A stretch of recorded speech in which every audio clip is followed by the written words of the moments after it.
Júlio, sai daí! Ah não, velho, deixa quieto, porra.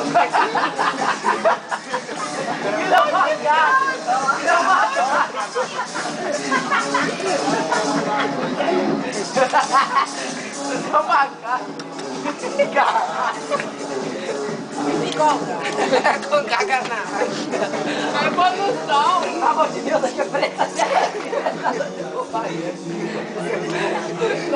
Só cagando, pode entrar, pode entrar.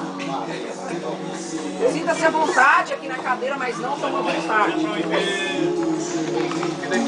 Igual. Tá bom, Diego, você tá lá. Vamos começar o programa, depois eu te chamo, por favor.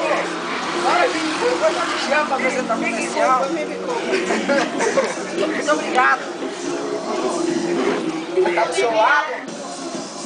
Hoje estamos aqui com ele que é jogador, maquiador, usa alto bronzeador, faz amor mesmo quando sente dor. É ele, Charles.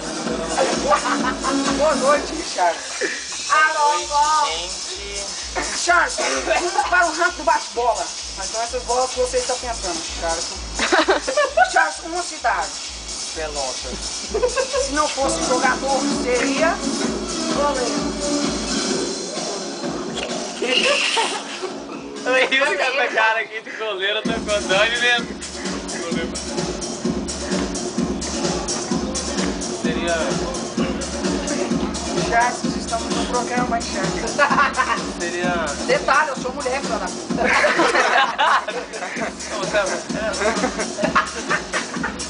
Quem tá aqui lá atrás? Vai propaganda aqui nessa porra aí, ó.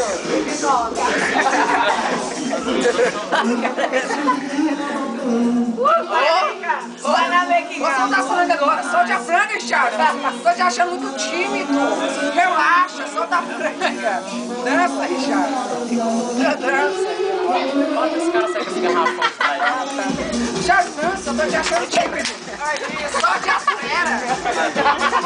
Continua o programa? Pois é, mas... Pois é, mas... Você é mulher da eu seria assim, acho que... Por favor, o Luciano, por favor, a mão de... Muito obrigado, a mão foi. Você gosta de mão? Ele vai te introduzir. Muito grande. Seu nome é maior? E pipoca, e pipoca. Agora Michael Jackson.